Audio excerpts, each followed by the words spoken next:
Ahoj, jmenuji se Jiří Vítek, je mi 19 let a tohle motivační video startujeme působení na Slezské univerzitě v Karviné.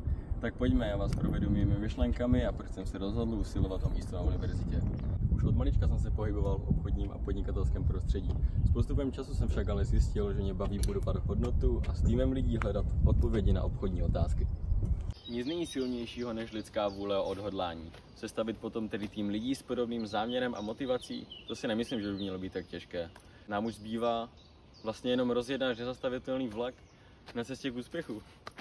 Jelikož jsem o univerzitě potřeboval vědět úplně vše, domluvil jsem si soukromou prohlídku školy mimo dny otevřených dveří a musím říct, že to byl opravdu dobrý nápad, protože jsem se seznámil zblízka se zajímavostí studijních oborů a jak moc je to rozdílné oproti ostatním vysokým školám v České republice. Nekonečná nalejvárna a kvanta nesmyslů a spolu s tím spojená nechuť ke studiu na těchto obvyklých školách v České republice mě donutil rozšířit si vlastní obzory a najít Slezskou univerzitu v Karviné. Rád bych na tuto školu nastoupil se záměrem tvořit a budovat v sektoru hudby.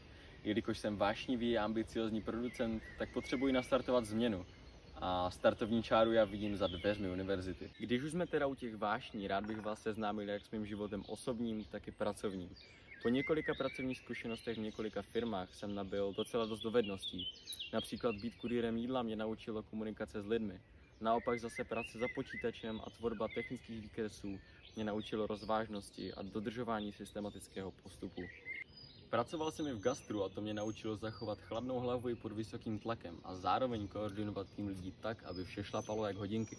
Poslední část tohohle videa jsem chtěl natočit tady v autě, abych na to měl klid, protože je to poslední a zároveň nejdůležitější část. Nezmínil jsem totiž ještě jednu věc, která mě formovala jako člověka a kde jsem nabral všechny svoje dovednosti a zkušenosti. Jako malý jsem jezdil na dětské tábory, kde jsem se socializoval s dětmi z různých věkových skupin a s postupem času jsem začal na ty tábory jezdit i jako vedoucí a opravdu mě to bavilo, protože jsem tam mohl nabrat všechny možné organizační schopnosti, které potřebuji a naučil jsem se práci se skupinami lidí. Za mě je to vše a já se těším, až se v září uvidíme ve škole.